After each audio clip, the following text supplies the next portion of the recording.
So verse 28, I don't know whether I read that properly. All the enemies such as hatred and craving have neither any arms nor legs and are neither courageous nor wise. How have I, like a slave, been used by them? Like before that we read as if we were hypnotized. Verse 28 saying, although enemies such as hatred.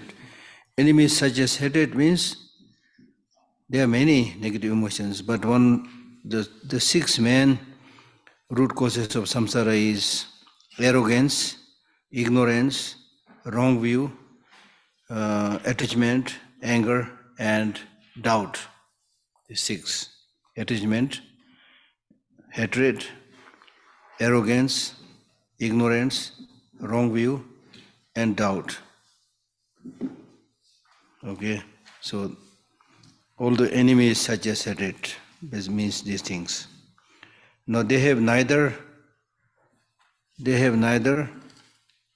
any arms nor legs and are neither courageous. Negative emotions, are they courageous?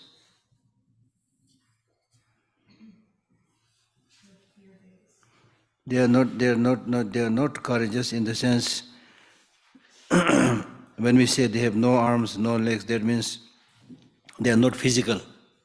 Negative emotions are not physical. So therefore they don't come with weapons, destructive arms. They don't have that.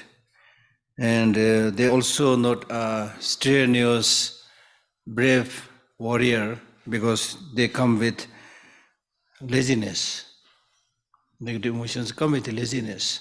So that way they are not hardworking. And they are also not wise because all they do is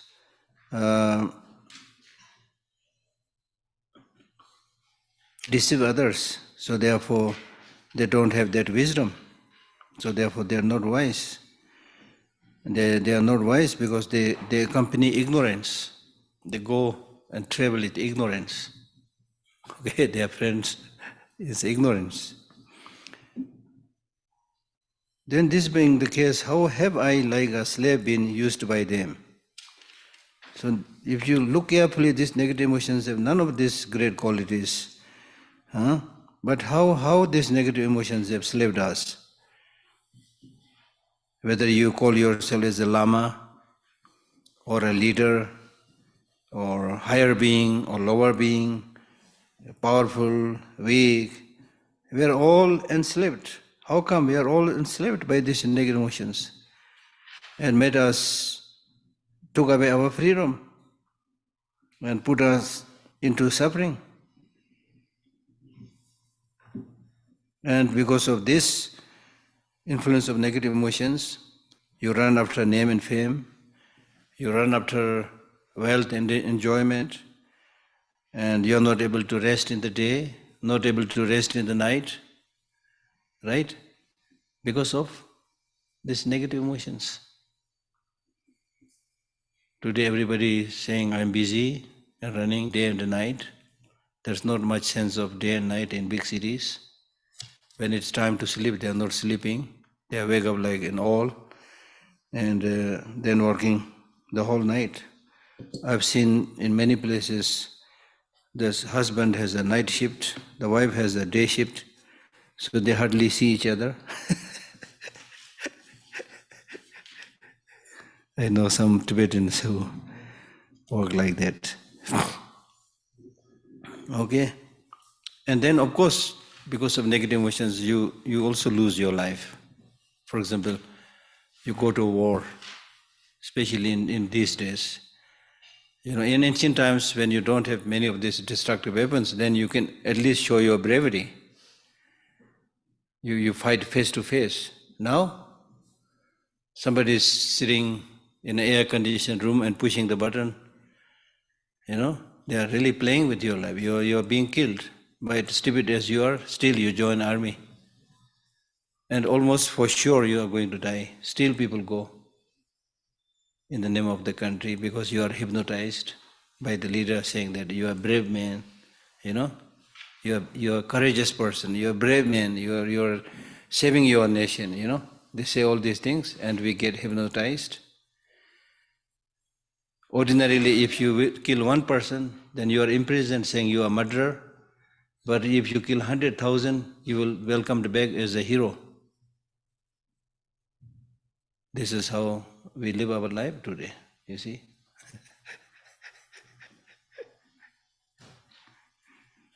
If you kill one person, murderer. If you kill many, hero. If you copy from one book, plagiarism. If you copy from many, research.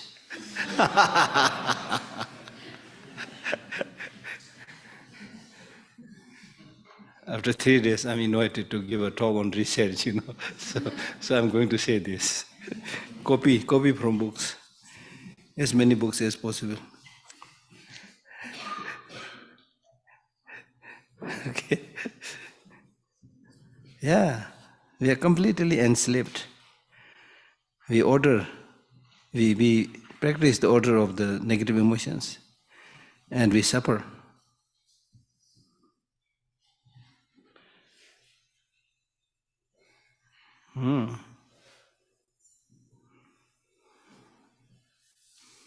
For while they dwell within my mind at their pleasure, they cause me harm. See? For other enemies, they need a place to stay. These negative emotions, no place to stay, and they stay in your mind and not going to give you any rent, free. And you're not kicking them out. My anger, my jealousy, my hatred, please come and stay as long as you want. So they stay. For while they dwell within my mind, at their pleasure, you have not invited them. At their pleasure, you have no control, you're controlled by them. So they come, go as they wish. And not only they stay at their pleasure, but they cause you harm. They cause you harm. In the case of external enemy, there is a purpose. Maybe for their food, maybe for land, something like this. Negative emotions, what is their purpose of destroying you? Their purpose is only to destroy you, nothing else. Nothing. Yes, I patiently endure them without any anger, see? But this is an inappropriate and shameful time for patience. I think we discussed this earlier. Well, the next one is also read. Should even all the gods and demigods rise up against me as my enemies, they could not lead nor place me in the roaring fires of deepest hell. Yet the mighty foe, those disturbing conceptions, in a moment can cast me amidst those flames, which when met will cause not even the ashes of the king of mountain to remain. All other enemies are incapable of remaining for such a length of time as can my disturbing conceptions. The enduring enemy has neither beginning nor end. They are there with you forever. So what should we do now? Your enemy is staying with you. Your enemy is sleeping with you. Your enemy is spying you. What should we do now? If there is a real human enemy who is there with you 24 hours, how would you feel? And by the way, what is the definition of enemy? Enemy is somebody who destroys your happiness, destroys the happiness of your relatives, friends, who harm you, who harm your wealth, who harm your reputation, who harm your name, right? So therefore, negative emotions are your enemies. They do exactly that. As I said, the ordinary human enemy has a purpose. Maybe for their nation, maybe for their family, maybe for their food. But the negative emotions have no other purpose except to destroy you. So why are you so patient with these negative emotions? You are patient because you don't know. They are harmful, they are destructive. Now you know. This is a good beginning. Now you know who they are. So as I said the other day, now you say, Gone are the days when you deceived me, when you cheated me, because at that time I did not study Dharma, I have no knowledge. Now I know who you are. Get lost. No room here. No room here, get lost. So therefore you employ heedfulness, mindfulness, and vigilance. 24 hours now you should have that vigilance, that mindfulness, and see who is coming in your mind, who is going out of your mind. Welcome the positive emotions. Don't let the negative emotions come in. That's your job. Okay?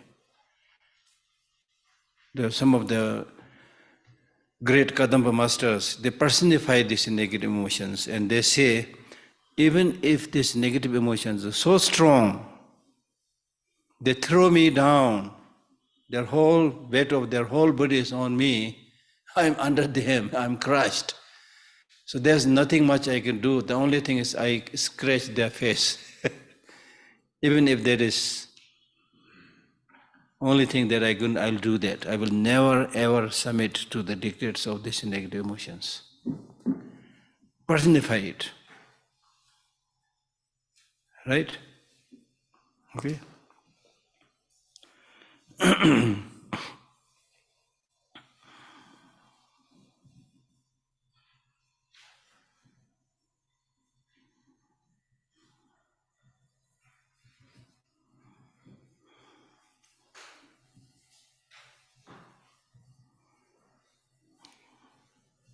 Powerless.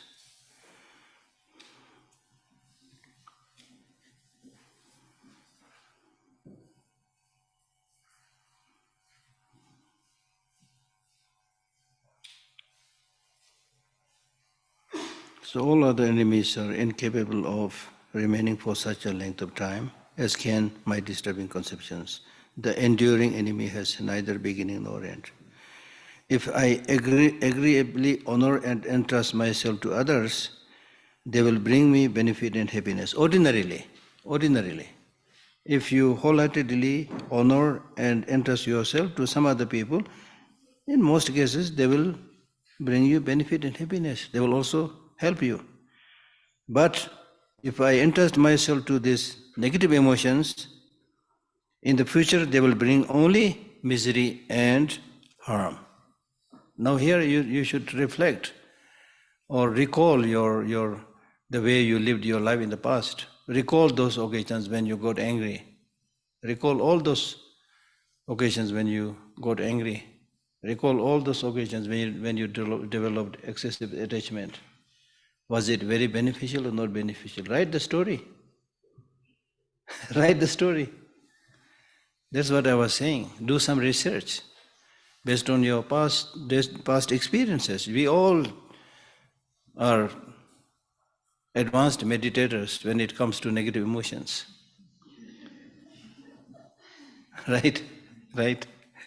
We all have a lot of experience. So share that experience. No, not just listen to the teaching. Share your experience. Share your journey.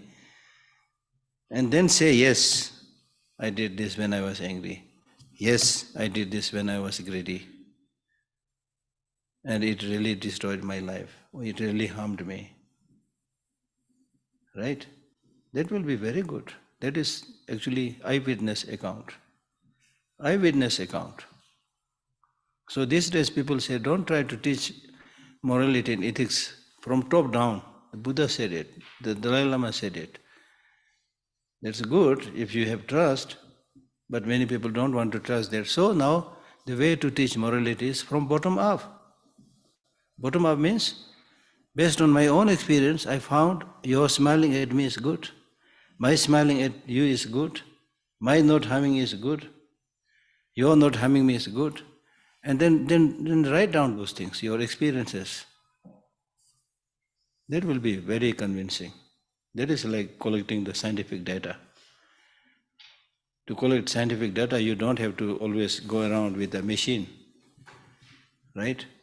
So that will be very useful. Share it to others in your talks, or conferences like that. Share those things, okay? While in cycle existence, how can I be joyful and unafraid, if in my heart I readily prepare a place for this incessant enemy of long duration, the sole cause for the increase of all that harms me. So that means, so long as you have these negative emotions, wherever you are, you cannot be happy. Okay? Wherever you are, you cannot be happy. So that means, even while you are in the samsara,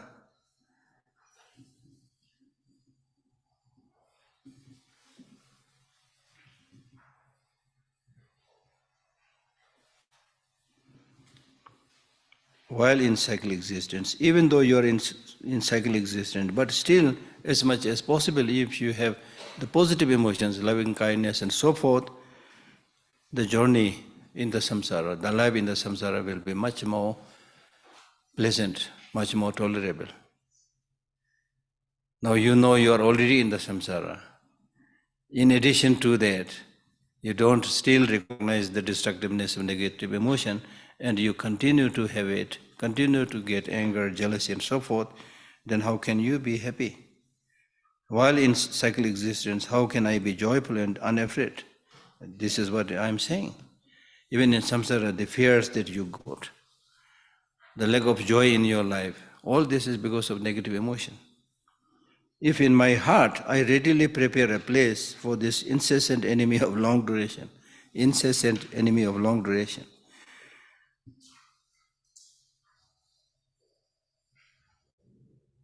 so incessant enemy of long duration means, as we have discussed earlier, these negative emotions are there with you for a long, long time. And they don't stop even for a moment. They continue to stay uninterruptedly in your mind. And there's no reason they should stay there. So just like the nature of the fire is to produce heat, nature of this negative emotion is to harm you. So long as you let these negative emotions stay comfortable in your heart and make their permanent place of habitat, and then what will happen? Then what happens is, if you listen to their big order, that will bring great destruction. If you listen to their kind of mediocre kind of or middle kind of instruction, the harm will be middle kind. And even if you do a little bit of what they say, it will bring some harm.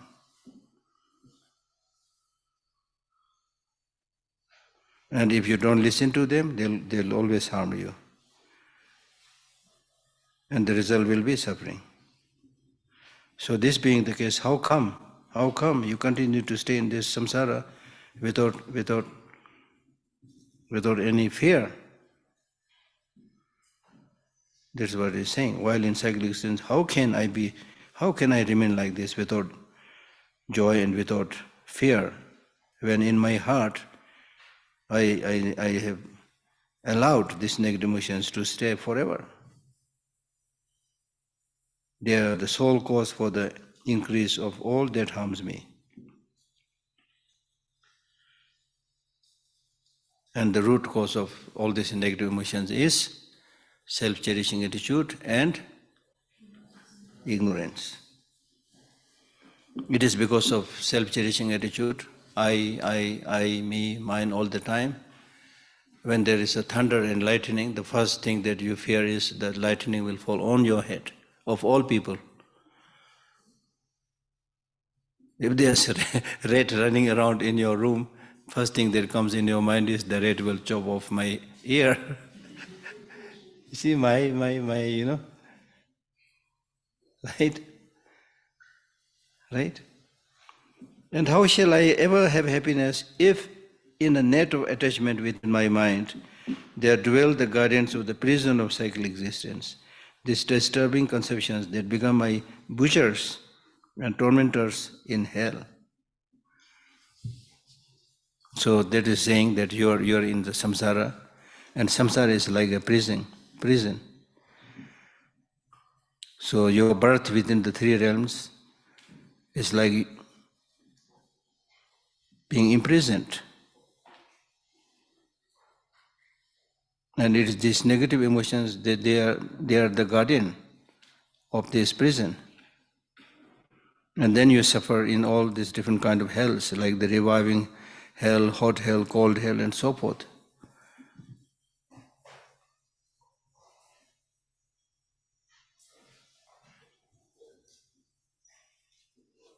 They are called as butchers.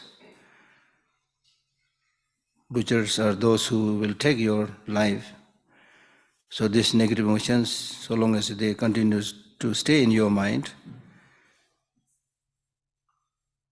then you will have that attachment that you don't want to remove these negative emotions. In a net of attachment within my mind. The reason that you are not abandoning these negative emotions is because of attachment. You have a net of attachment within your mind. Just like a net catches a fish, so similarly you are caught there. So, because of this, and how shall I ever have happiness? That means, how can I have happiness in this life and in the future lives? So long as I am enslaved by these negative emotions. Next point is, it is now asking you to practice patience and undergo hardship in removing the negative emotions. Because these negative emotions, as we already read, is in your mind for a long time. In other words, the negative emotions are very strongly entrenched in the depth of your mind. So it is not easy to dislodge them. It's not easy unless you make effort. Now, effort means not just hardship. Effort means engaging in the work of removing the negative emotions happily. Happily. And the good news is, one good news, probably it will come somewhere down. One good news is, these negative emotions are happily staying in our mind, clearly showing that our effort is weak. We are not making any great effort. If you make the effort, then these negative emotions are weak. Somebody said it's easy to remove negative emotion because you don't need a nuclear bomb to destroy these negative emotions. It's only you make some effort, cultivate wisdom, loving kindness, bodhicitta, they'll go away. The only difficulty is like somebody being addicted, eating chocolate. We are addicted. There's only we know attachment, anger. You think when you have, as I said the other day, when you think that when you have attachment, anger, then life looks colorful. That's why people think why they become monk. They shave their clothes. They can wear only one color cloth. Whereas we can change so many colors, yellow, blue, green, so many things, Right? So it's because of addiction. Now, instead of addiction, if you get more habituated with the positive emotions, then you form a good, instead of the addiction, you form a good habit. That habit will protect you. Right? So, cut those addictions. That's what he's saying. So, in order to do that, removing the negative emotions, uprooting the negative emotions will not come just by praying. It will come by realizing their destructiveness, the destruction that they did in the individual cases, in the case of the family, in the society, We can come up with so many examples. I mean, you can really write very interesting books on these points. There's no shortage of examples how we are enslaved by negative emotions. Be it greed, be it unchecked consumerism, be it pollution, all these are rooted in negative emotions. We need to highlight that. So therefore, now you should have patience and undergo this kind of hardship in eliminating the negative emotions. Now you need to say, therefore, as long as this enemy is not slain with certainty before my very eyes, I shall never give up exerting myself towards that end. Now you are making this promise. I'll kill my enemy right in front of my eye. If I am not able to do that, I shall never give up exerting myself towards that end.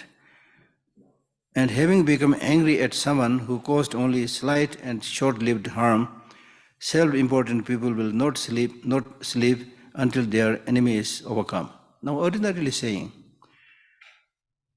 having become angry at someone who actually did not do great damage, who caused only slight and short-lived harm, but even in that case, if you are a person with dignity, self-important people means if you are a person with the dignity, in a not necessarily in a very good sense, but anyway, if you have some kind of feeling of self-importance, and if you are not able to retaliate against those wrongdoings, you will be so angry that you will not be able to sleep.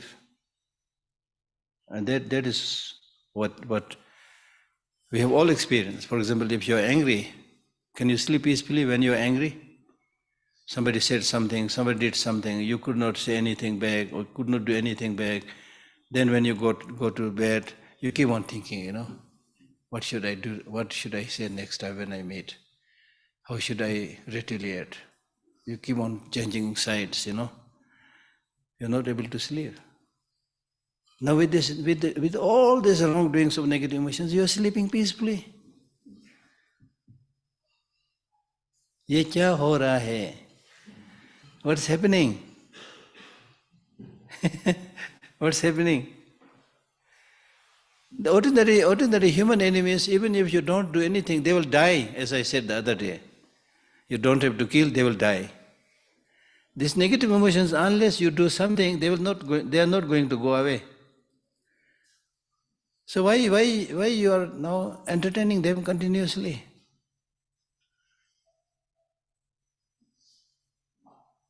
Right?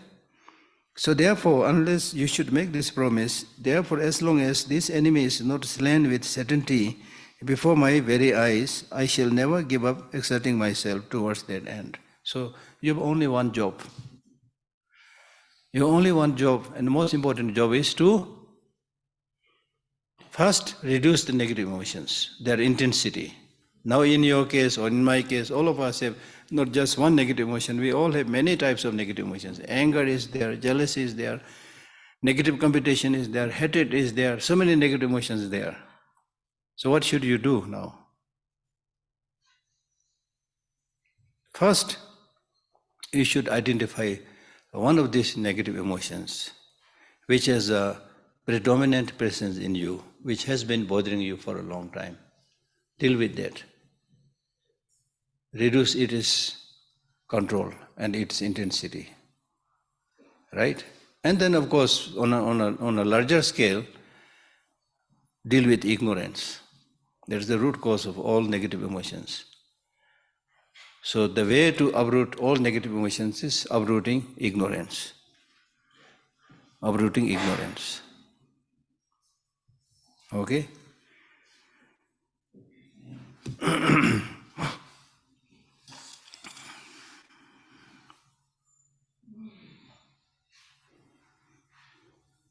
And if while engaged in a violent battle, now you are having a battle with negative emotions, the vigorous desire to conquer those whole disturbing conceptions will naturally bring them suffering at death. Men disregard the pain of being pierced by spears and arrows and will not withdraw until the day is won.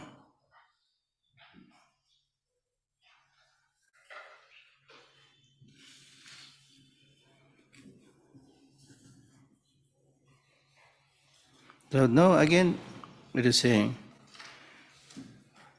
while engaged in a battle, now in this case with negative emotion, The vigorous desire to conquer those whole disturbing conceptions will naturally bring them suffering and death. That means when you engage in this battle to fight with negative emotions, there will be some problems. Like for example, when you actually go to a battle, then there is a possibility that you will be killed. There is a possibility that you will be hurt. You are going to battle. So when you go for the battle to fight with the negative emotions, there will be a lot of inconveniences also, because you are changing your habit, changing your lifestyle, changing your way of thinking. So therefore naturally bring them, there will be some temporary inconvenience.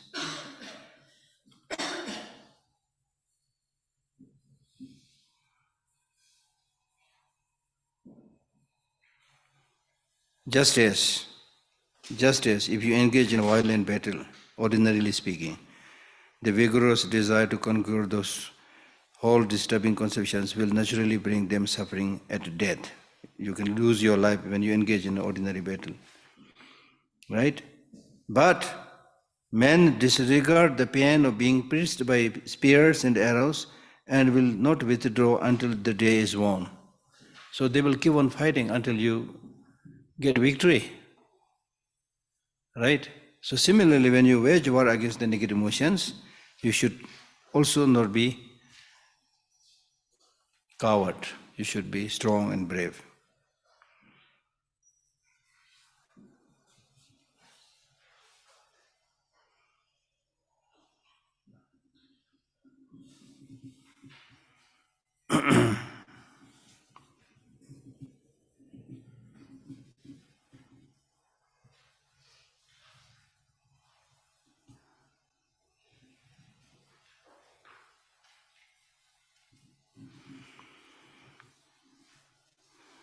If even scars inflicted by meaningless enemies are worn upon the body like ornaments, then why is suffering a cause of harm to me while impeccably striving to fulfill the great purpose? Meaning that even when you engage in ordinary war and conflict, and somehow if you are, shot by an arrow or gun, and that leaves a scar in your body, and then later on you display it to others to show your heroism. Then look, this is what I got when I went to the war. You will put it on your body like an ornament. So this being the case, when you fight with the negative emotions also, some of the problems, difficulties, hardships that you might encounter, you should bear that happily. Happily. You are working for everybody. Right? So this is something that you can talk about. You can something really display. Right? That's what he's saying.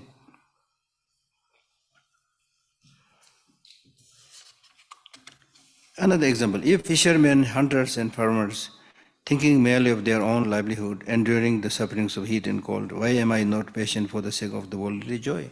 That means even if you don't do any spiritual practice, some kind of hardship you have to undergo, even to get your daily livelihood. And he gives the example, look at the fisherman, he sits by this river bank, hoping to catch fish. Sometimes he may not be able to catch much fish, but he sits there the whole day, tolerating the heat of the sun. And hunters and farmers, you see, it's a common sight to see the farmers who,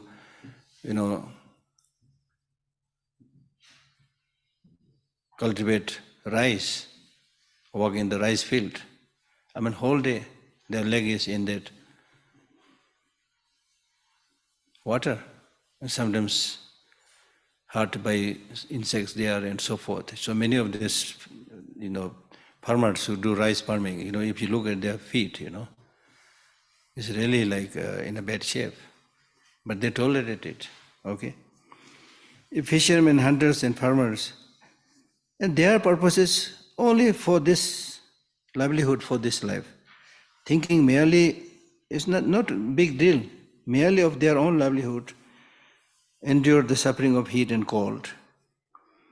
This being the case, why am I not patient for the sake of the world's joy? Now, comparing to this problem suffered by farmers and hunters, the little bit hardship that we encounter is not much. As I said the other day, you sit comfortably in a room, meditate, develop compassion, loving kindness. You are not working in the sun, heat, things like that. Right? So that therefore you practice a peaceful path leading to a peaceful fruit. So why you are not able to do this? When I promise to liberate all beings who dwell in the 10 directions as far as the ends of space, from their disturbing conceptions, I myself was not yet freed from mine. So he's saying that there is actually, on the one hand you said, you made a promise that I will achieve enlightenment for the sake of all sentient beings. Right? Who dwell in the 10 directions. You made this, all sentient beings in the all directions. I will liberate them, I will deliver them. You made this promise. Although you made this promise, look at yourself. You are still controlled by the negative emotions. So what are you talking about? If you want to lead a life which is befitting your promise, then the first thing is start working to eliminate your internal negative emotions. When I promise to liberate all beings who dwell in the 10 directions as far as the ends of space, from their disturbing conceptions, that's what you said. But look at yourself. I myself was not yet freed from my negative emotions. Right? If your commitment to cultivate bodhicitta, to help all sentient beings achieve Buddhahood, that is a genuine commitment, then the first thing is, you start removing your negative emotions. You start moving towards that path of Bodhisattva. Then you will be able to do that. Otherwise not. Thus unaware of even my own capacity,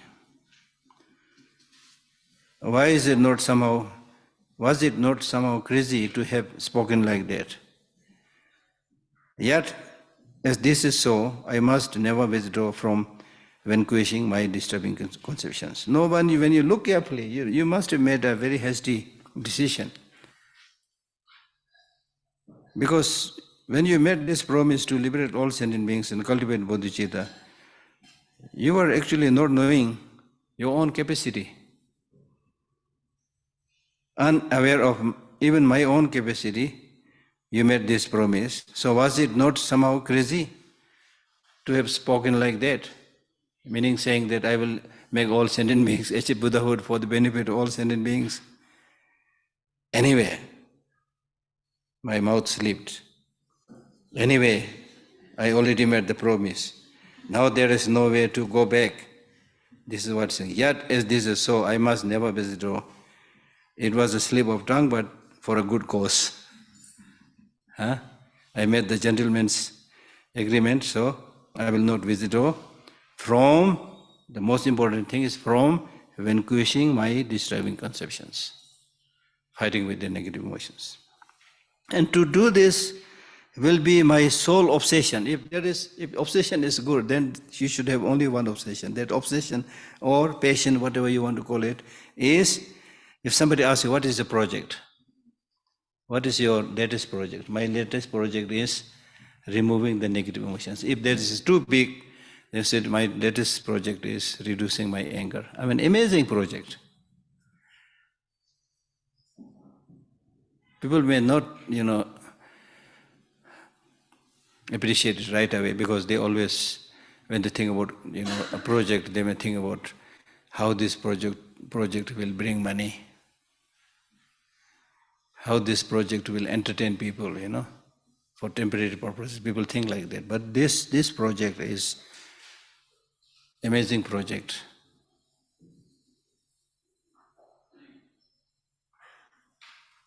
And to do this will be my sole obsession. Obsession?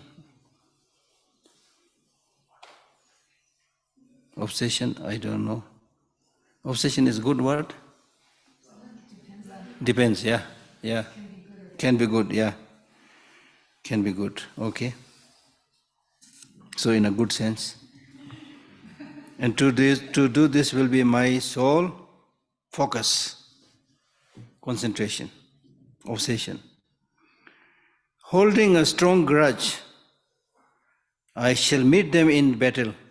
And this whole book, Shantideva's Bodhisattva is telling you how to wage war against these afflictive emotions. I remember His Holiness Dalai Lama once saying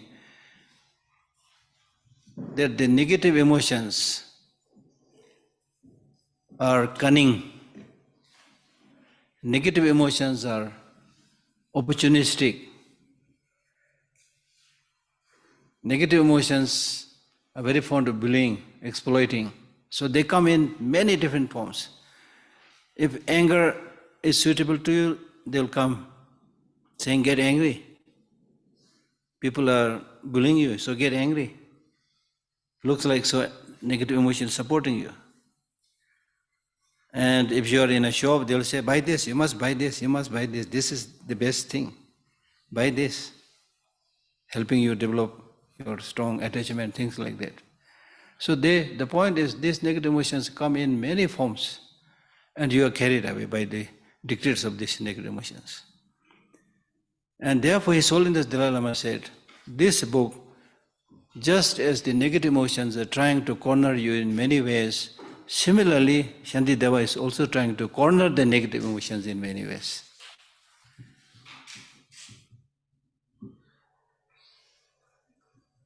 Right? So therefore it's really, really important. Holding a strong grudge, I shall never meet them in battle. I shall meet them in battle, sorry. Yet disturbing conceptions such as these destroy disturbing conceptions and for the time being are not to be abandoned. Yet the disturbing conceptions such as these, when you say I shall meet them, having a strong grudge, until now we have been saying don't have resentment, don't have grudge, don't have anger. Now you are saying hold a strong grudge. What is this? So this is answered by saying, yet disturbing conceptions such as these, meaning grudge, the wish to revenge. Normally, revenge is termed as a negative emotion, which is discouraged, right? Which is discouraged.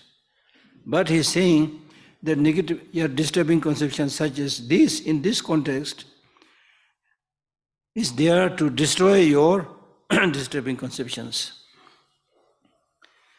So for the time being are not to be abandoned. So this kind of wish to revenge or grudge is not to be discarded or abandoned. That's the meaning.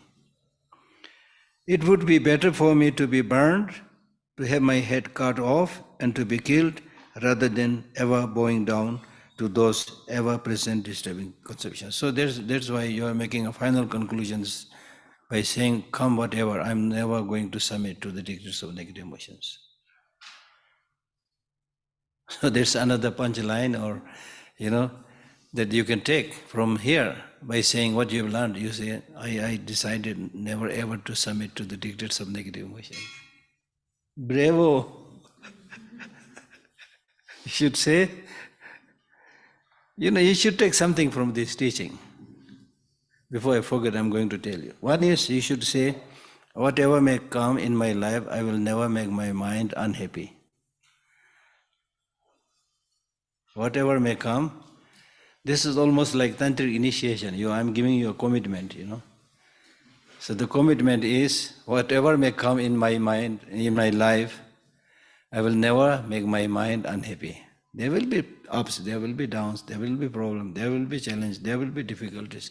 But make it a point not to make your mind unhappy. When your mind is not unhappy, when your mind is happy, whatever jobs, whatever activities, whatever works you do, you will be very successful. You will easily do it. Then another commitment that I just said is, whatever may come, I will never submit to the dictates of negative emotions. So there are many takeaways like this. All these teachings are takeaway, but there are some which are very powerful. You should remember that. Okay?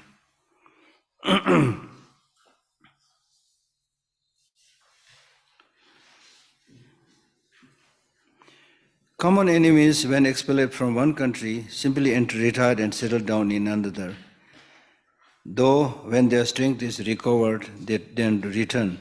However, the way of this enemy, my disturbing conceptions, is not similar in this respect. So again, the good news, as I said, is that in the case of ordinary human enemy, even if you vanquish them, they'll go to some other place, gather the force, gather more force, make more destructive weapons, and will come again to destroy you. But it's not like that. In the case of negative emotions, if you are able to expel them one time, then there is no other place for them to go. Because until now they did not find any place, therefore they are staying with you in your mind. Because you are vulnerable, you are innocent, they took advantage of it. Now if you once expel them from your mind, they have no other place to go. If I remove my anger will not go and enter into your mind, no. My anger will not go to America and then come back to revenge, no. Right? So all this shows we did not make any effort in removing these negative emotions. Okay? So therefore they are not similar with ordinary enemy. Deluded, disturbing conceptions, when forsaken by the eye of wisdom and dispelled from my mind, where will you go? So this of course English translation is difficult to have exact meaning. So what he is saying here is, for the sake of understanding, he used the word deluded, disturbing conception. But actually the actual meaning is weak disturbing emotions. Weak disturbing emotions means these disturbing emotions are weak. If you make some effort, they will not be able to challenge you. They are not like external enemy. They will submit and go away. So therefore they are weak. They are weak. And dispel from my mind, where will you go? There is no other place to go. Where will you dwell in order to be able to injure me again? No, it's not possible. Weak-minded, I have been reduced to make. It's because of my own weak-mindedness. It is because of my not making any effort that I have been reduced to making no effort. I'm not able to make that effort. If these disturbing conceptions do not exist within the objects, the sense organs, between the two or elsewhere, then where do they exist and how do they harm the world? They are like an illusion. Thus I should dispel the fear within my heart and strive resolutely for wisdom. For no real reason, why should I suffer so much in hell? So meaning that if you look at how these negative emotions arise, they do not exist in the object. If they exist in the object, then, for example, there is an interesting object there. If the negative emotions exist there, then whoever look at that object should cultivate that negative emotion. It doesn't happen, right? So it means it is not there, it is in your mind, in your way of thinking. In your way of thinking. So therefore there is one very interesting teaching in one of the sutras where it says, you should not be like a dog chasing the stone which somebody had thrown at the dog.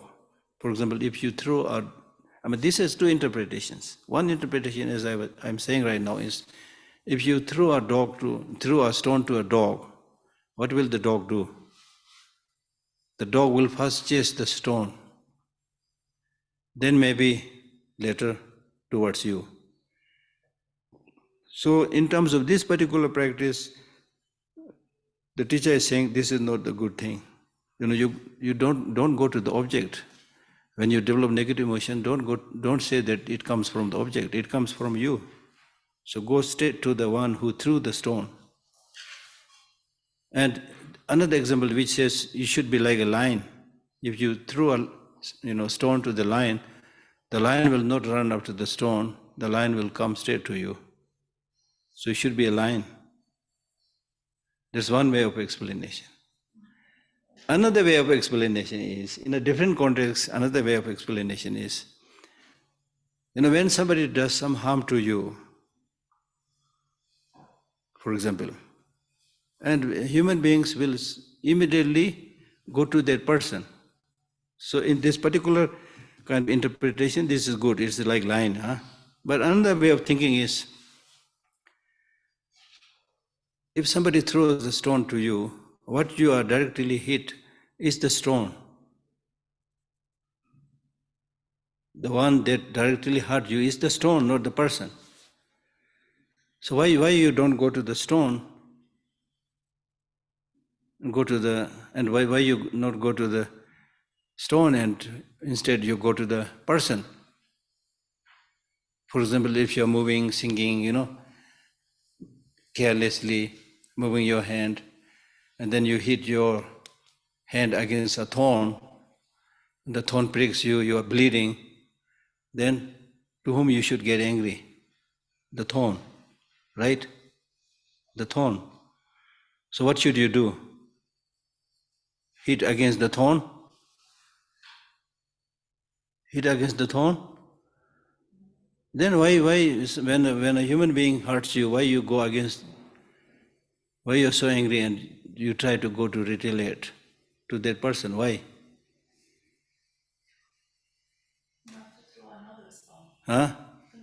Not to throw another stone, or instead people will say, of course, we are intelligent, we are not stupid, therefore the stone did not come by itself, it was thrown by the person, so I go to the person, I went to the person. Then they say, okay, you thought you're intelligent, but you're not intelligent. If you're intelligent, then you should go to the root. The person threw the stone because of the negative emotion. You're neither going to the main source, which is negative emotion, nor to the object which directly hit you. You're choosing somebody, catching somebody in between. The poor human being, Balika Bakra. Why this is so? Right? So in that case, again, even if you say like a lion, you go to the source. The source is negative emotion. And that's what we discussed earlier. Okay?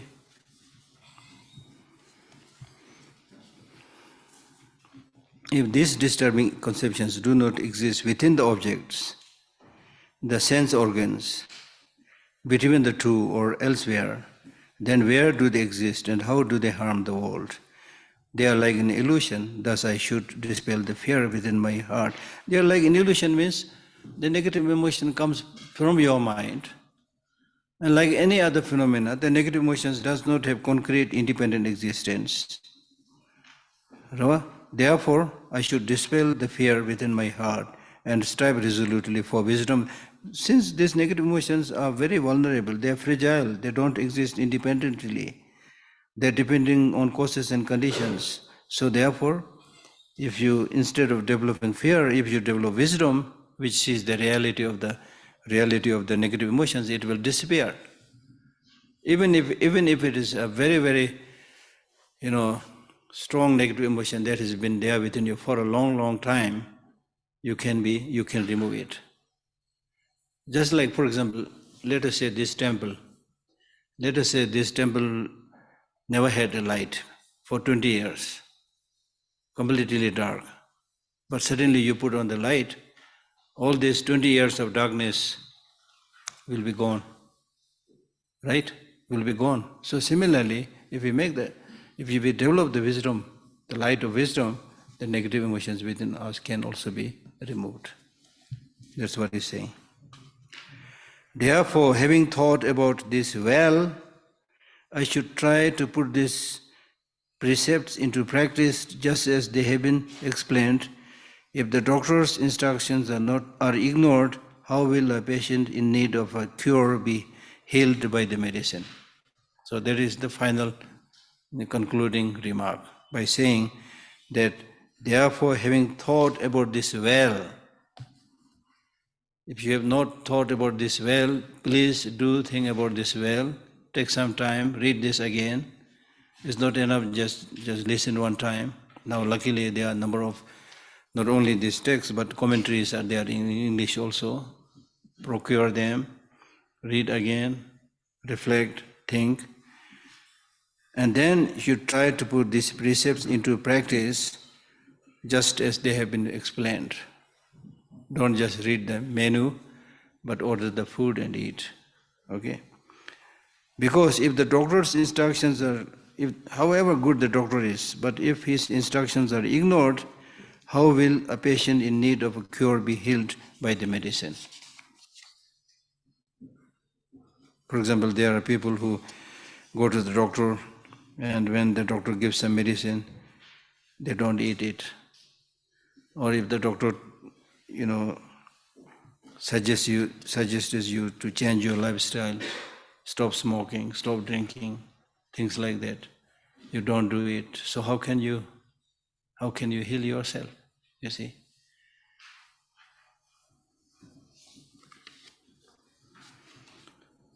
All right.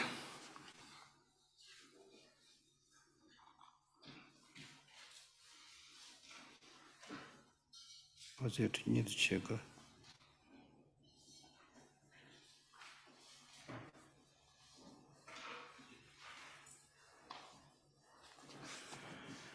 Chapter 5.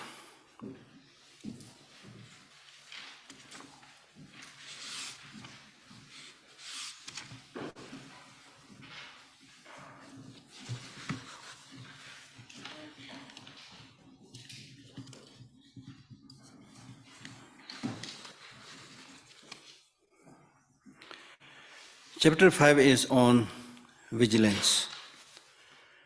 Vigilance, the word vigilance is very easy to say. Here he has used the word guarding alertness, vigilance.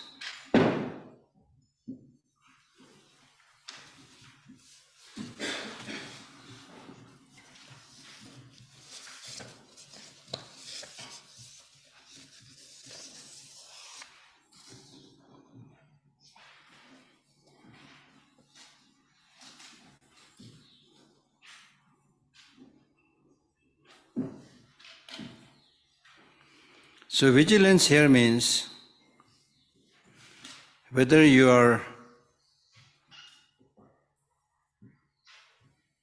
among many people or you are staying or living alone, you should always examine the conduct of your body, speech and mind, and accordingly give up those that needs to be given up and adopt those that must be adopted. That is called vigilance. Vigilance. The purpose of mindfulness is to let your mind stay on the chosen object, and the purpose of vigilance is to see whether the mind is staying on that object or not. Okay.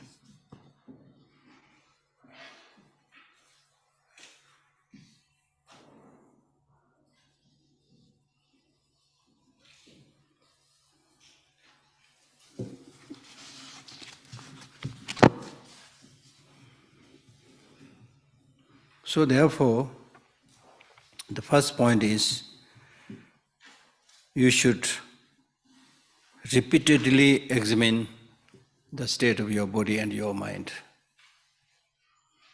What are you thinking right now? Positive or negative?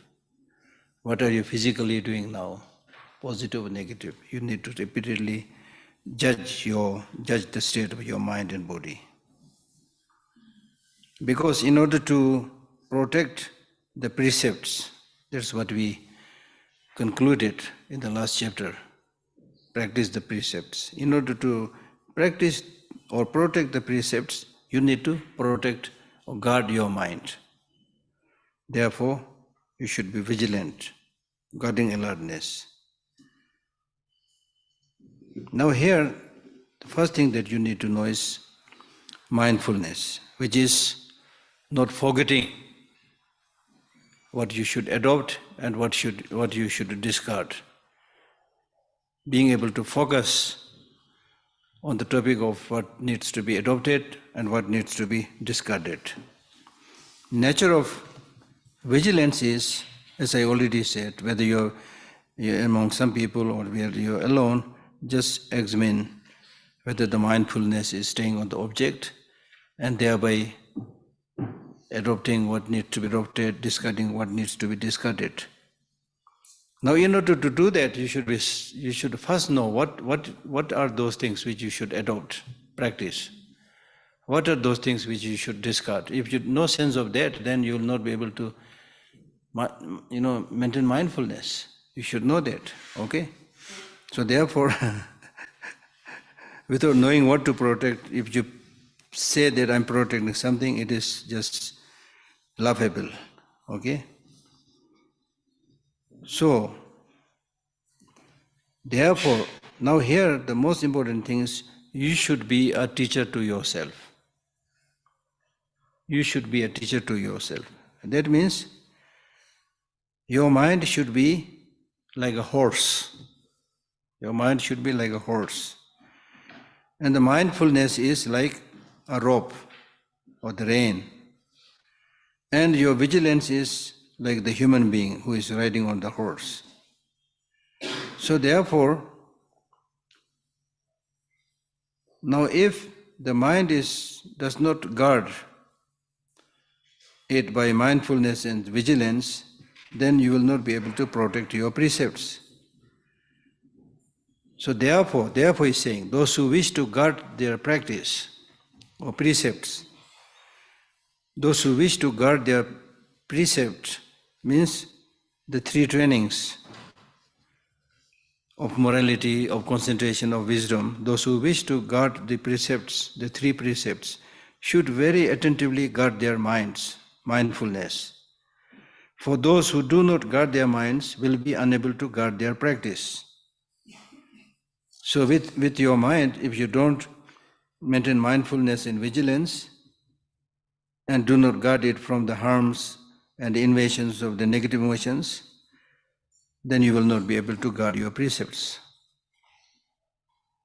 So therefore, when it comes to protecting the mind, you should do that not because being ordered by a king, but with your own understanding. Now this is important because all the harms, sufferings that we get primarily comes from your mind. Verse number 2.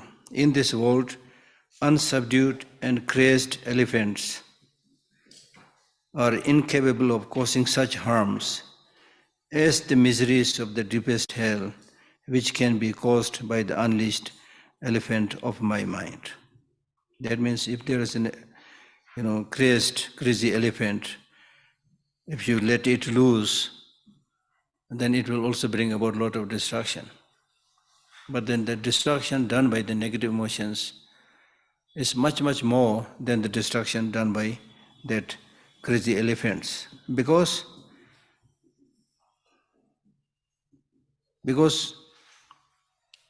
the destruction done by the negative emotions is that it will throw you into negative state of existence in hell.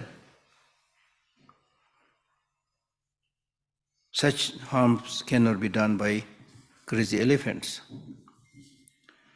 However, if the crazy elephant like my mind is firmly bound on all sides by the rope of mindfulness, all fears will cease to exist and all virtues will come into my mind.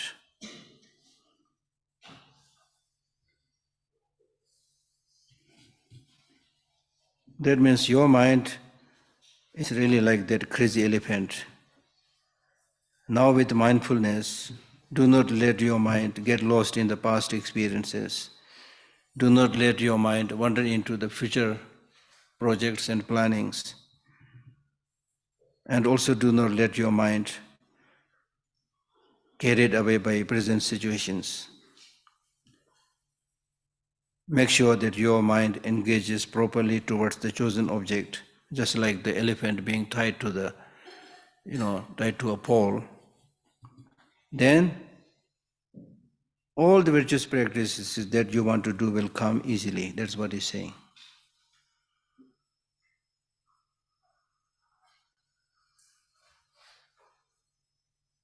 And all virtues will come into my hand. That is the meaning. That means without much difficulty. If you have mindfulness, vigilance, there will be not much difficulty in doing the practice. Doing the practice becomes difficult because most of the time you are distracted. You are distracted. You are sitting here, but you are maybe thinking something else. Distraction, right? And similarly, all fears will cease to exist. That means fears of this life, fears of future life. Now, in this case, the fears of this life is maybe the fear from the lion, from the tiger, from the elephant, from snakes, from robbers and thieves like that. And even these fears that you have in this life are primarily due to negative emotions. And then the fears of future lives, that is being born in a hell realm and guided by the beings in the hell realm, where you encounter frightful guidance of the hell. Right? So all this are a result of your negative emotions. Tigers, lions, elephants, bears, snakes, and all forms of enemies, the guardians of the hell worlds, evil spirits and cannibals, will all be bound by binding my mind alone. So it is not blaming the external objects. It is saying that all these fears that you get in this life from tiger, lion, and elsewhere, similarly all the fears, that sufferings that you get in the future lives, all these fears will be gone, will all be bound, will all be destroyed by controlling my mind alone. And all will be subdued by subduing my mind alone. Like in the case of the writer of this text also, it is said that the animals normally are antagonistic to each other. In front of him, they would lie down together, not harming each other. You see? And I've seen a number of people, I don't know how they do it. There are people who live with snakes. Have you seen some of those? I mean, on the screen, documentaries. Otherwise, I will be frightened. Yeah, there are people, I don't know how to do it. When they go to work and when they come home, the room is full of snakes. And he lie down and the snakes just crawl and say, oh, cool, nice, And then there are people who live with lions. They may know some tactics, but it's also because when you have not fear, less fear, there will be less problem, less negative emotion. Like for example, look at the dogs, They are in a way animal, but in a way they are very clever. If you go with some negative emotion, the dog senses it actually. They will not come closer. If you show the gesture, of course they understand. Even without gesture, I'm saying. They're very clever, you see. So therefore, one reason, somebody asked this question about vegetarianism, So in one of the book it says, another benefit of being vegetarian, not eating meat, is if you eat meat, then other animals actually can smell the smell that of meat that you have eaten. So then many of them they say, oh, he's eating our types. So they get scared. It's one sutra, which is very, very possible. You see, we don't know this. There are many things they know we don't know. If there's an earthquake coming, the cows and others, dogs, they know much before us. You see? So they smell who are you, whether you are good or not,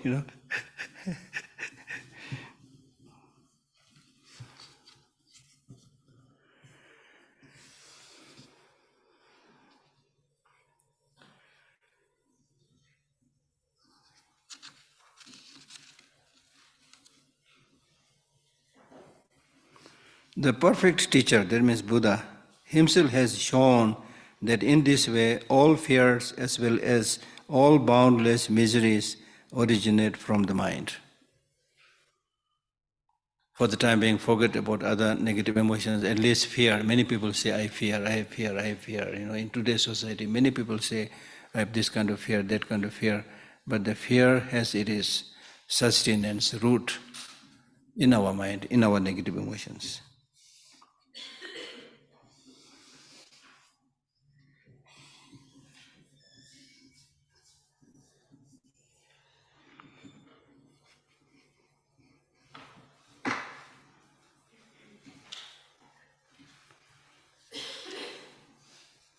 Will all be bound by binding my mind alone. Meaning that if your mind is controlled by loving kindness, compassion, bodhicitta, and meditative stabilizations, then you will be able to control all these external and internal harms.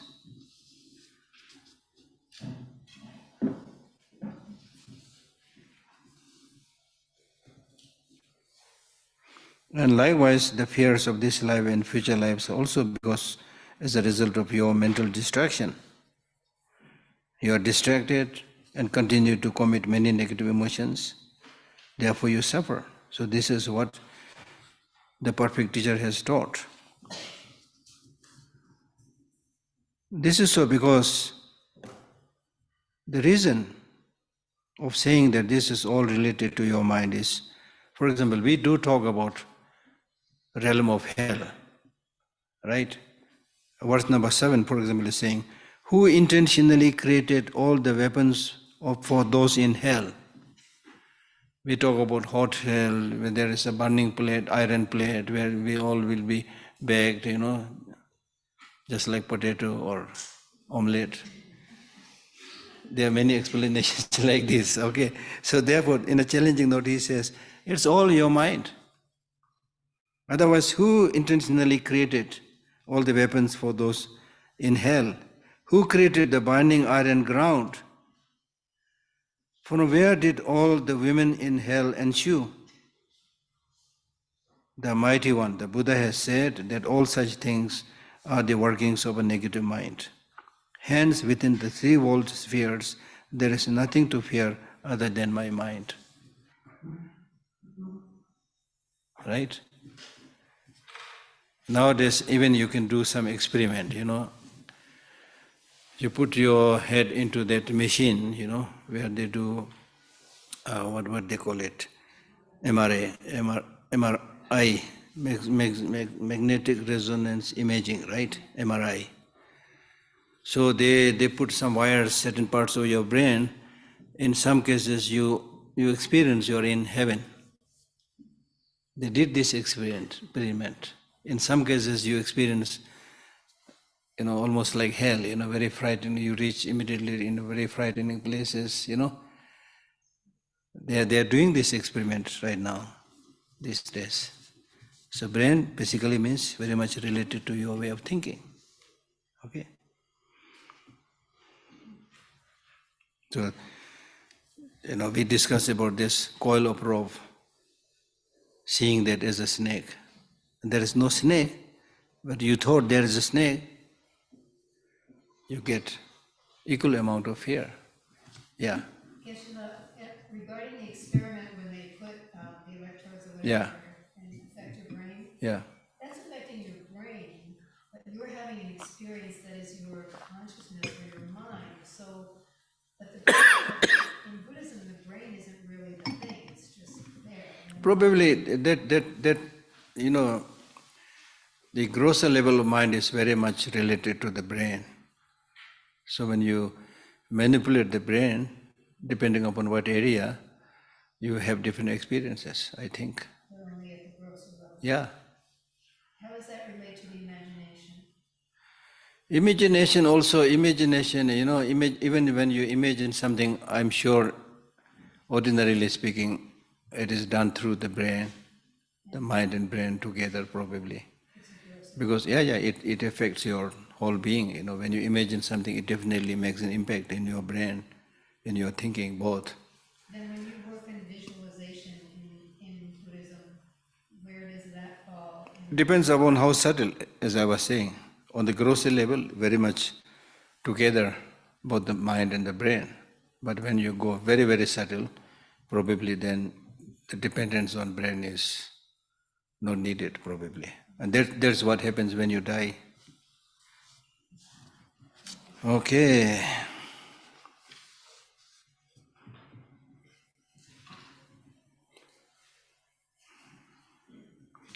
The Mighty One has said that all such things are the workings of negative mind, hence within the three-walled spheres. That means three-walled spheres means three-walled realms, which is desire realm, form realm, and formless realm. Hence within these three-walled spheres, within the samsara, there is nothing to fear other than my mind. Okay? Now he is trying to prove this. Prove this by saying, for example, in terms of, we talk about practice of six perfections. Okay, the first is practice of perfection of generosity, giving. And perfection of generosity is also a state of mind. That's what he's saying. If the perfection of generosity is not a state of mind, but it is really alleviating the world's poverty, then it means Buddha has not reached that state of perfection, because still we see so many poor people. So it is mind. If the perfection of the generosity were the elevation of world's poverty, then since beings are still starving now, in what manner did the previous Buddhas perfect it? So it's not so much alleviating the poverty of the people, having plenty for them to enjoy, but it is a mental state. The Buddhas have reached that state of perfection in terms of their mind. Okay? The perfection of generosity is said to be the thought to give all beings everything, together with the fruit of such a thought. Hence, it is simply a state of mind. Similarly, practice of morality. Nowhere has the killing of fish and other creatures been eradicated. For the attainment of merely the thought to forsake such things is explained as the perfection of moral discipline. So in the case of perfection of moral discipline, it's not reaching a state where nobody is killed. Killing is still going on. Nowhere has the killing of fish and other creatures been eradicated. It is still happening. Because the attainment of merely the thought to forsake such things is said to be perfection of moral discipline, which the enlightened beings have achieved. Similarly, practice of patience. Unruly beings are as unlimited as space. They cannot possibly all be overcome. However, if I overcome thoughts of anger alone, this will be equivalent to vanquishing all foes, all enemies. So achieving perfection of patience doesn't mean that you have done away with all the enemies, because still there are so many unruly people. So it is again state of your mind.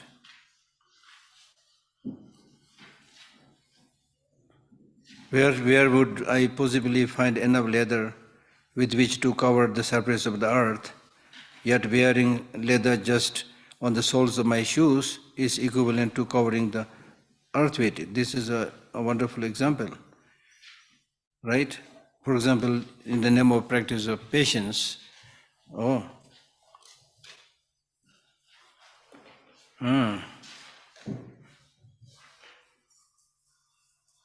if you achieve that, if it is necessary to achieve that state of perfection of patience by having eliminated all the enemies, that is simply impossible.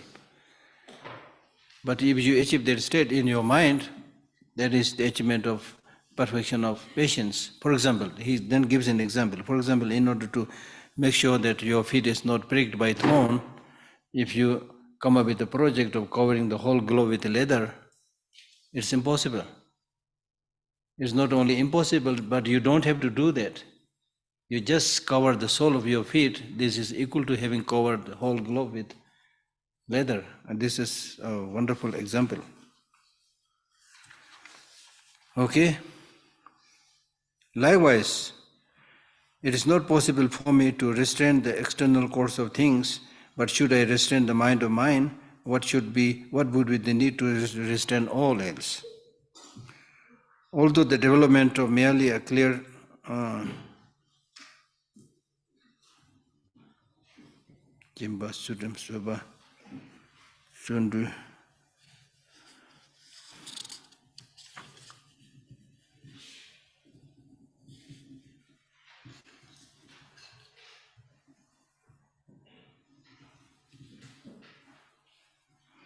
Okay, verse number 14 is saying the perfection of effort or perseverance also has to come on the basis of the mind.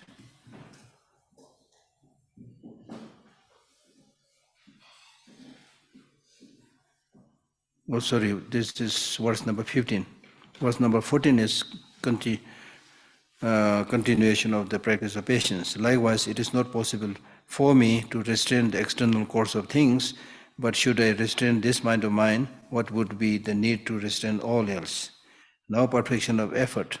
Although the development of merely a clear state of concentration can result in taking birth in Brahma's realm, physical and vocal actions cannot so result when accompanied by weak mental conduct.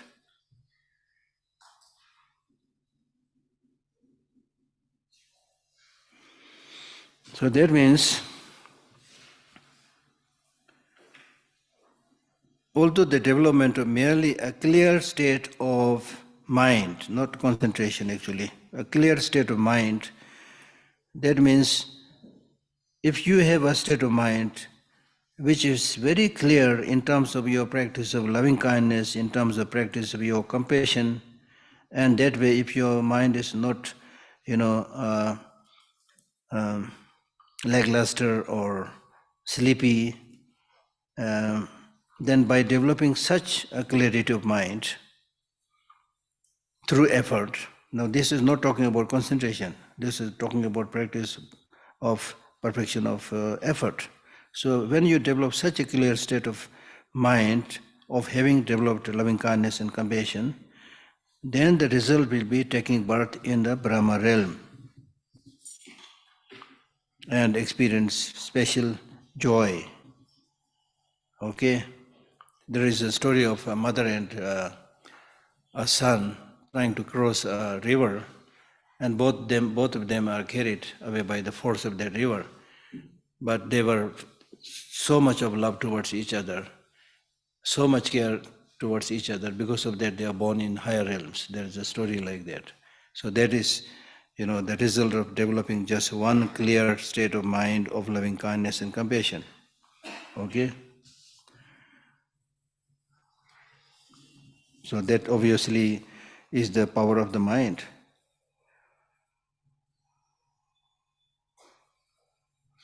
And other than the power of the mind, even if you make a lot of physical effort, right, that will have not that much fruit. Physical and vocal actions cannot so result when accompanied by weak mental conduct. So mind has to be there, right?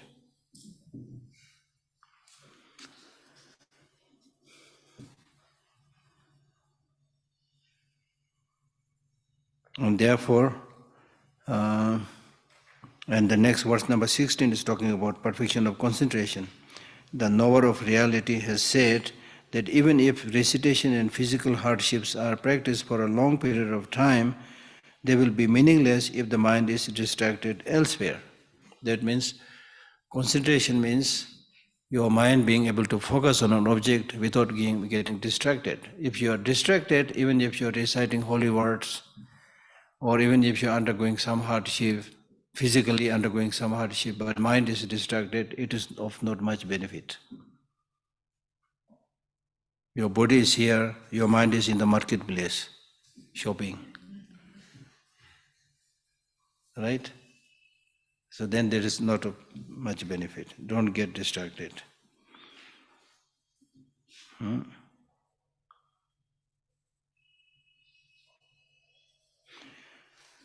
Okay. Then wisdom, perfection of wisdom.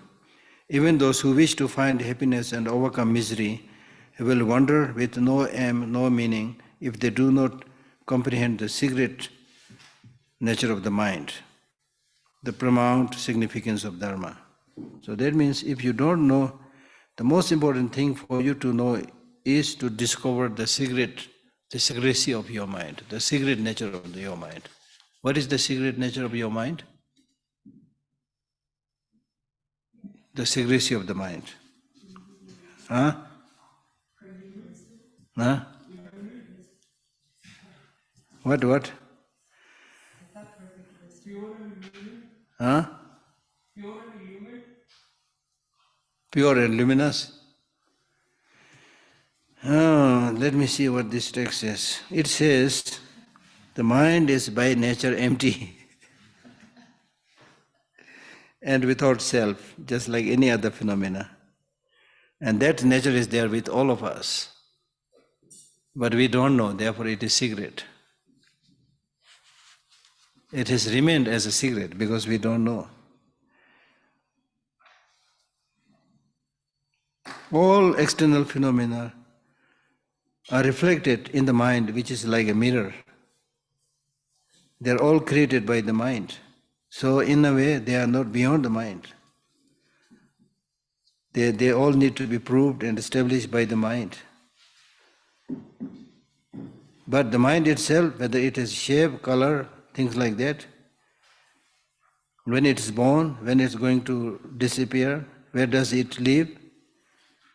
All this you don't know. Therefore it is secret.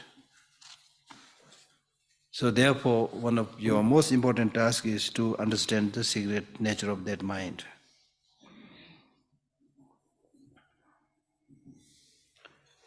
If they do not comprehend the secret of the mind, the paramount significance of Dharma, this being so, I shall hold and guard my mind well.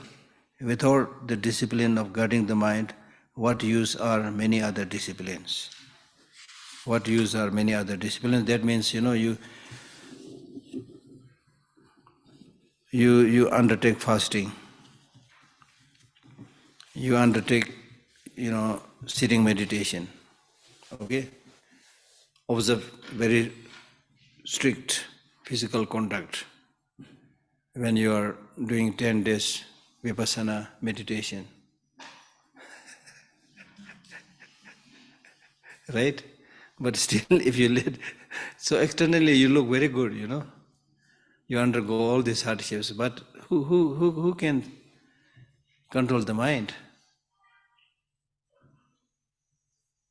The mind, and it is so interesting, the more you try to control yourself, the more the mind finds a way to go out.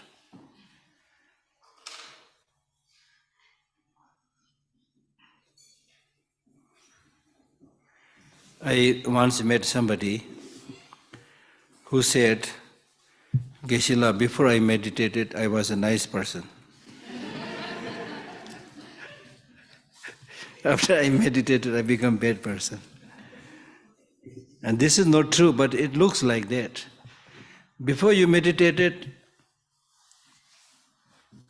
you have no idea who is coming, who is going in your mind. The doors and windows of your mind is open 24 hours. Negative emotions are coming, going, jealousy coming, going, anger coming, going. There's no security check, nobody, nothing. As we already read, they come and dwell in my heart as they please, and then harm me. That's what they do. But you don't pay attention to this. Of all the things, you are the one who is least understood by you. I remember His Holiness Dalai Lama once saying to a group of scientists, I think in America, who are like talking about the different galaxies, so many things, stars and so many things. He's always said, you should find the mystery under this scalp, in the brain. You see? In science, the youngest science is neuroscience. Physics was there a long time back. Neuroscience now only how many years old? 20, 30 years? Very old. And then about mind, still nothing. There's no instrument to measure the state of mind, So oneself is the least understood thing. So we must understand oneself first of all. Learn to go within yourself. Learn your emotions. Learn how to do away with the negative emotions. How to strengthen and cultivate the positive emotions. That's the most crucial, important project that we can do. Somebody very truly said, before I was clever, I tried to change the world. Now I am wise, I am changing myself. Right? And I also say, think globally, act locally. When it comes to showing loving kindness, compassion, bodhicitta, it's very easy to say, may I become Buddha for the benefit of all sentient beings. All sentient beings, most of the sentient beings, you have no clue who they are. You're just talking. Developing loving kindness, compassion to others is easy, but the problem is the next door neighbor. Or your family members, with whom you stay, with whom you work. So think globally, act locally. Be nice to the people, your family members, your neighbors, people who you have to deal with on a daily basis. If you are able to achieve success in that, then you can easily develop that bodhicitta or kind of global consciousness towards everybody. Right? Okay, some questions?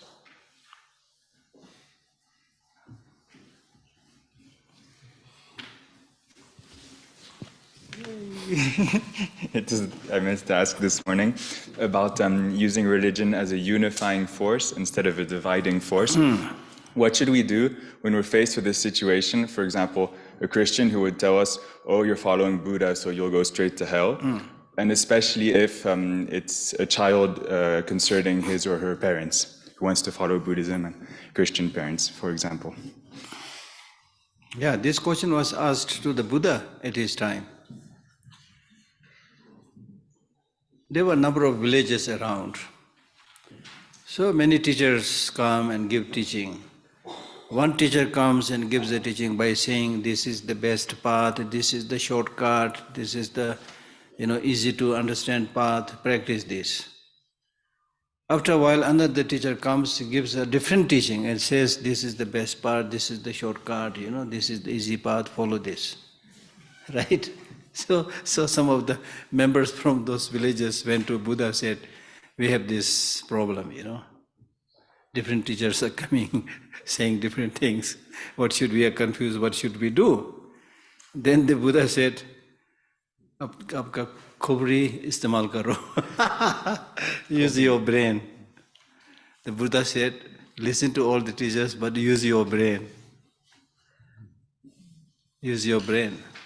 I mean, imagine, this question was, this is a very beautiful question, Question was asked to the Buddha about the God.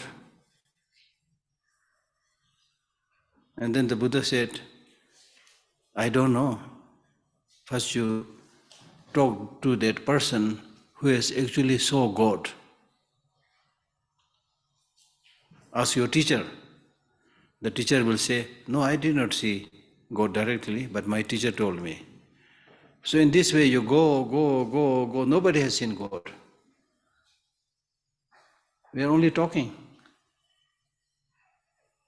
You see? But when we're faced with someone religiously intolerant, even if we believe... No. If they're intolerant, don't try to change them. Let them do whatever they like. If they say, you'll go to hell, you say, I'm happy to go to hell. Because hell is not that horrible. Hell is horrible. I'll tell you this. This is very interesting. Somebody said, don't worry in life. Don't worry in life because either you're healthy or you're sick. If you're healthy, no need to worry. Now, if you are sick, there are two possibilities. Either you will die or you will recover. If you recover, no need to worry, fine, right? If you die, two possibilities. Either you go to hell or to heaven. If you go to heaven, of course, no problem. And if you go to hell, also no problem, because all your friends are waiting there. Hello, when did you come? How did you come? So let people say. Some people, they seriously, they do not mean to hurt you. They seriously think that you are wrong, on the wrong path. And they want to help you put on the right path. I myself met one lady in Madras many years back when I was probably a student at that time. I went for 1 month's Buddhist Christian exchange program. I was then translated to a senior teacher. So one morning there was a Sunday church going on. So we just went there. So there was an elderly lady. Then she said, "Are you a Buddhist?" I said, "Yes, I'm Buddhist." Do you meet Buddha every day?"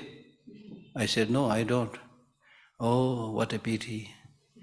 I meet Jesus every day." Then I said, "Wonderful, you're happy, you're meeting, Jesus every day. I don't meet or see Buddha every day, but I pray and study his teaching. I'm also happy, So she was really saying, she was really thinking. I mean, obviously you're not seeing, every day, but intuition or something, So she was really saying that I'm on the wrong path, So there are people not necessarily with bad intention, but there are others who, of course, are fanatic, things like that. So don't worry, let them say whatever they do. As I said the other day, if people say you're a dog, you're not going to become a dog, right? Let them say, use your brain, that's what the Buddha said.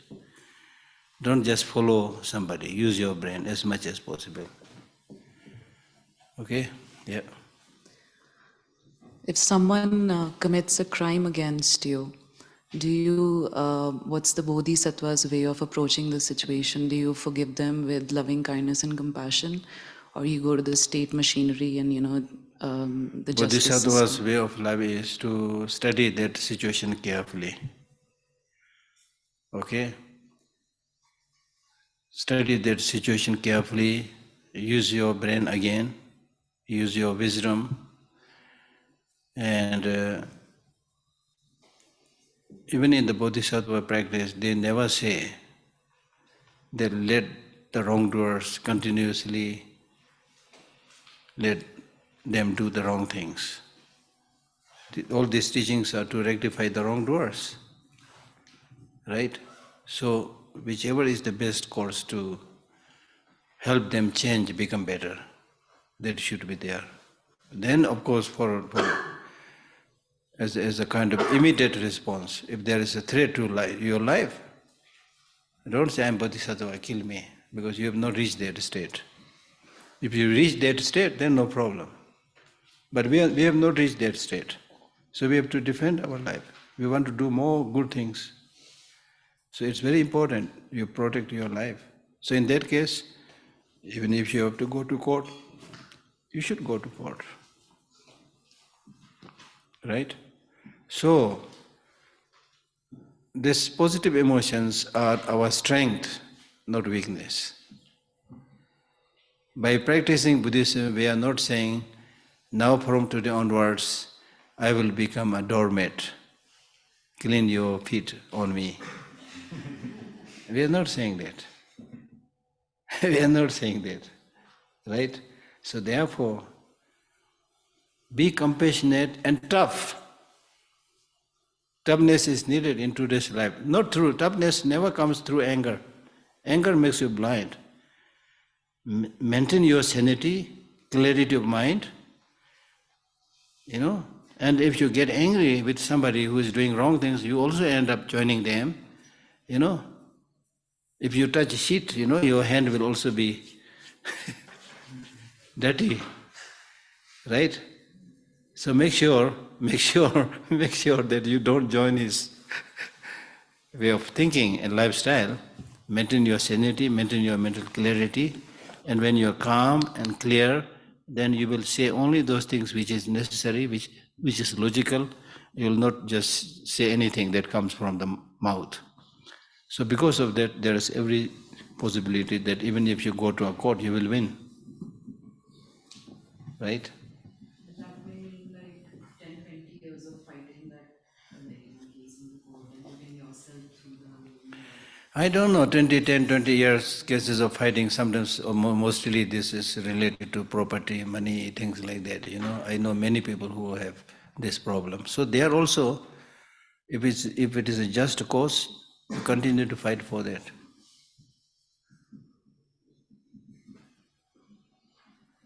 Right? Especially if you want to do good things, if you're a practitioner, you deserve that property and money more than anybody else.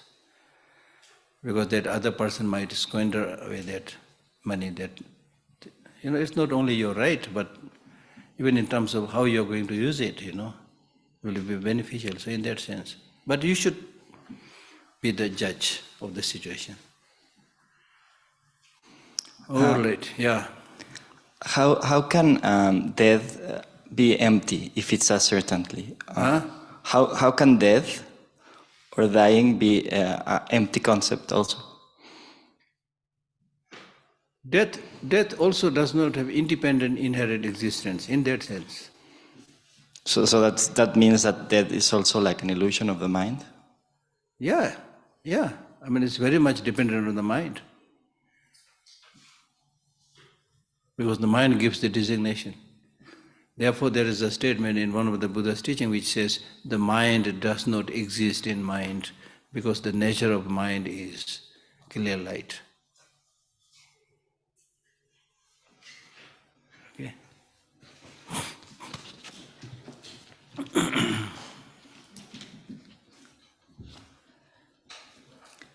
Regarding the think globally and act locally, you might know that in Iran there has been a protest that started by women to get their basic rights. Yes. So my question was, how can I help? Should I go back and fight on the street? Or should I just stay here and support them? But supporting them, it's kind of like, I don't want to support them to go get killed. Exactly. But I want the government to change. You said it. You see, in order to achieve something, sometimes you have to be tough. Sometimes you have to be soft. Sometimes you have to withdraw. Sometimes you have to advance. So there is not one solution.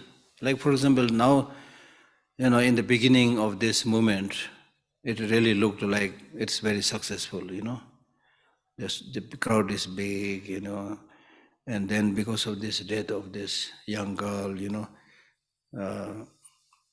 there was a big support, even from the West, things like that. Then gradually they tightened, you see. Now everybody who is doing that, they don't hesitate imprisoning, punishing, even killing. So in a very desperate situation, you see. So I think you need to find some other ways of doing that. Sometimes maybe in a more tactical way, you may be able to discuss this with those higher-ups. Not just the one side, even if you're right, if you don't talk to the people concerned, then there is direct confrontation, nobody is going to listen to each other. So it's important to talk. discussion, any problem. I think some of these dictators may not want to listen, but we need to find different venues. But don't commit suicide. Really, sometimes, it's very sad. In Tibet also it's happening, because we can't talk to these authoritarian Chinese leaders. So they are compelled to commit suicide. But committing suicide is no solution. But we can't also say don't do that, because that's the last thing they are doing, you see. So already how many people self-immolated themselves, you see. When self-immolation was done in Vietnam, just one monk, doing that self-immolation was able to change the regime, because there were at least some people listening to those things, paying attention to these things. Now in country like in China right now, if you self-immolate yourself, it's your loss, honestly speaking, you see. But we can never say this to those people who do this. We can never say you are stupid. They are really sacrificing the most important thing. So how many people have already self-immolated themselves? Right? So it's better not to resort to such things. And to live and to be clever and find all the ways and means. Whether it's preserving your culture, language, religion, those things you can do quietly, do so many things for which you are fighting. Like, for example, empowering the women. Not only having slogan and saying, I want this right, but educate them further, make them stronger. And very soon they will be able to get their rights, you see. The women will go get higher positions. All those things are there, you see. Right? So there is, in Buddhism we say there is offensive and defensive. Both are necessary. Okay, yeah. Do you have any advice for somebody who feels a pull towards the monastic path, who also feels that it is the best project, but at the same time has a few attachments and is just plain scared to take that leap of faith? No, the problem with people is, if you see one monk doing bad, then they think all the monks are like this. If you see one woman doing bad, they'll say all women are like this. This is like picking up one grain and say this is all the grain available in the world. So this is wrong. So you need, if there is a possibility, you tell them, no, there are so many good people. There are so many good monks. You just listen and follow the good ones, not the bad ones. But we have this habit of focusing on what is bad and criticizing it, and you yourself not doing anything. That's the problem, you see. Sorry, I think maybe I wasn't clear with my question. I was saying, I'll just be blunt, I'm thinking about becoming a monk and I'm scared to do it. Yeah. So, what is the No, I'm saying this process? because you said... Sorry? You said appalled by the No, monastery. not appalled, a pull towards the Pulled, monastery. sorry. I said appalled. Not appalled, no. Sorry. No, the opposite. Yeah, the opposite. Pulled by. Pulled. Yeah. Now I got, yes. Now I got. But you see, this is a good way, but don't get excited. Take time. You see?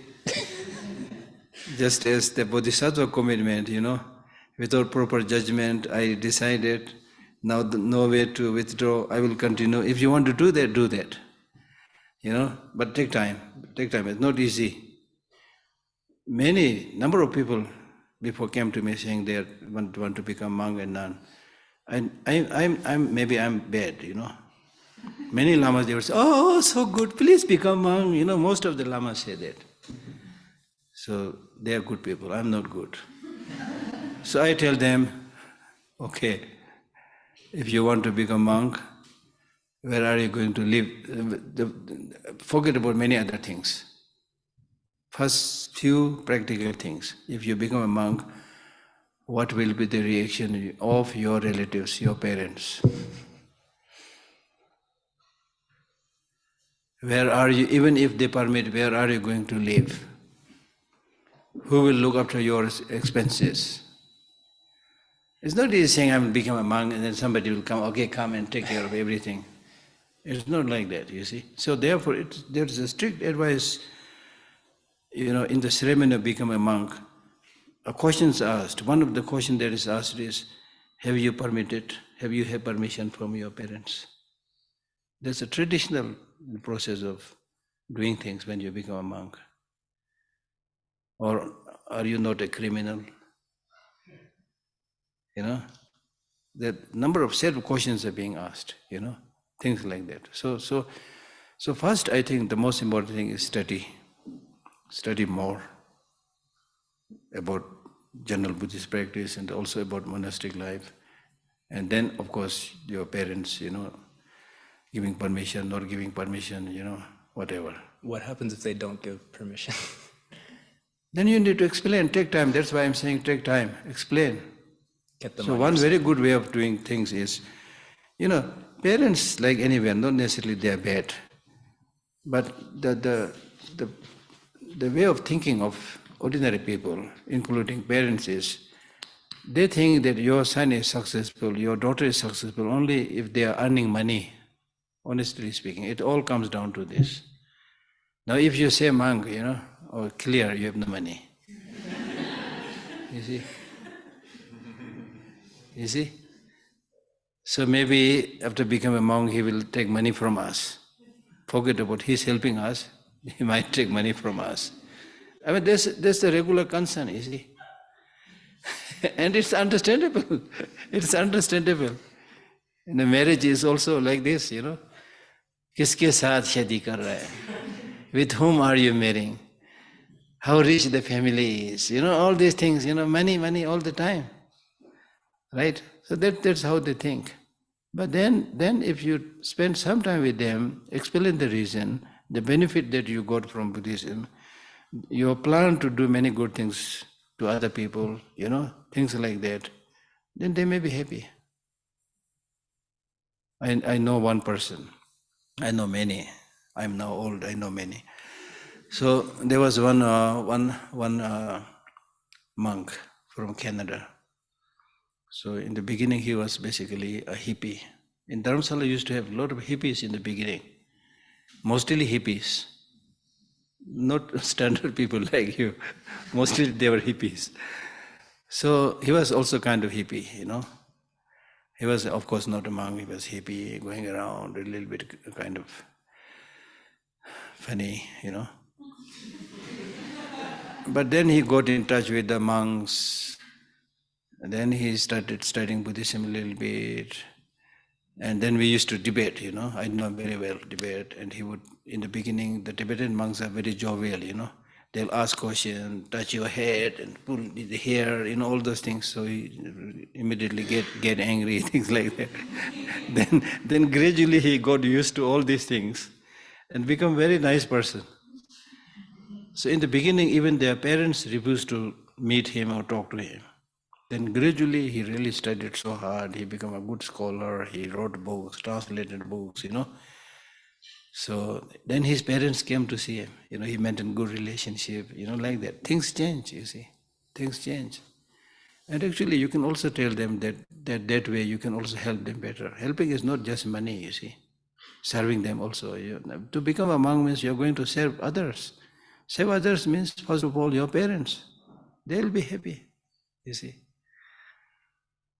Right? So you need to give a little bit of time and think. Once somebody again asked me a question, my parents are not interested in Buddhism. I'm very interested, so how should I help them? I said, never tell them read Buddhism. The only thing you do is, you read your Buddhist texts and smiling, happy, Then you just leave it on the table or chair.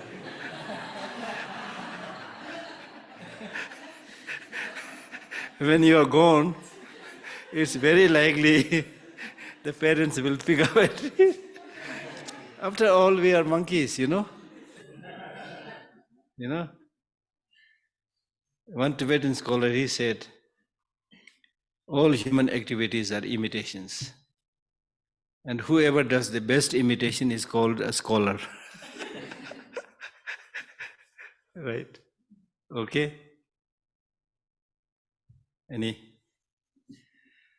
other questions?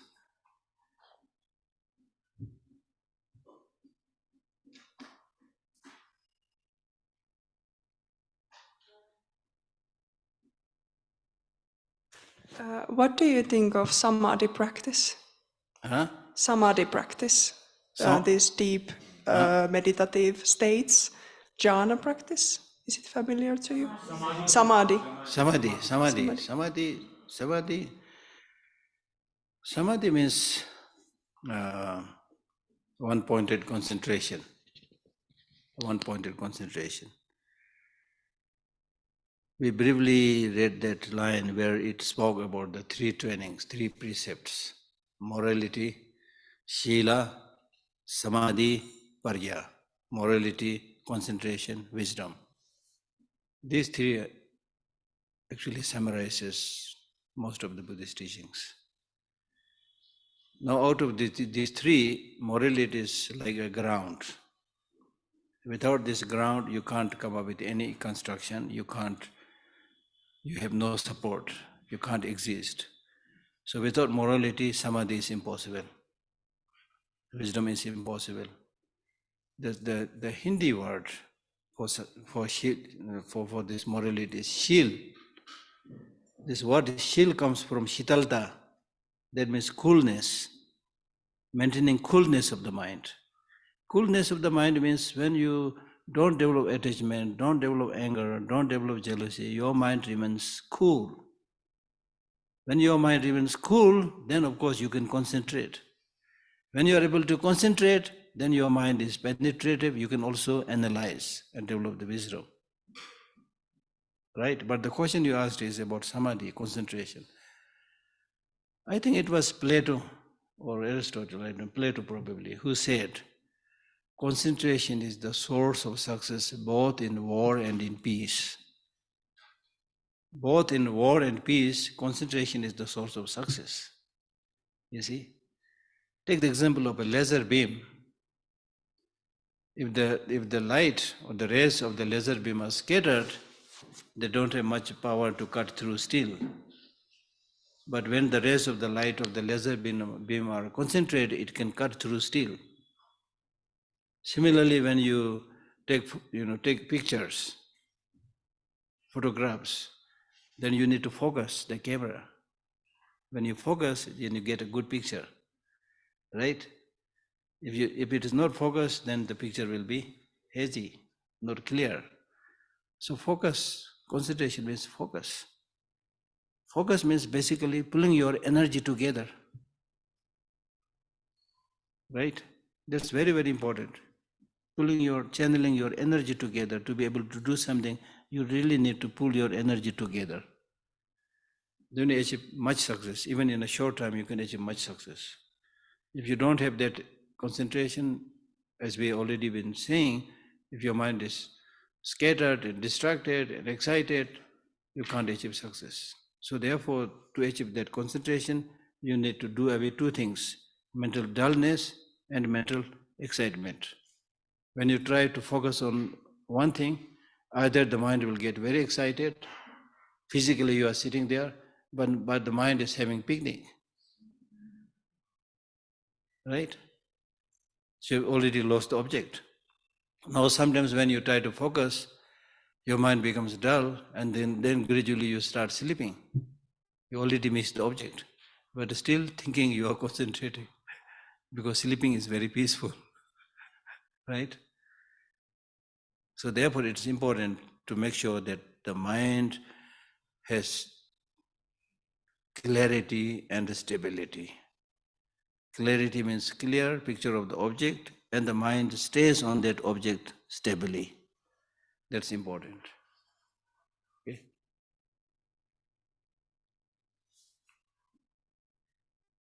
Okay, stop here today. See you tomorrow.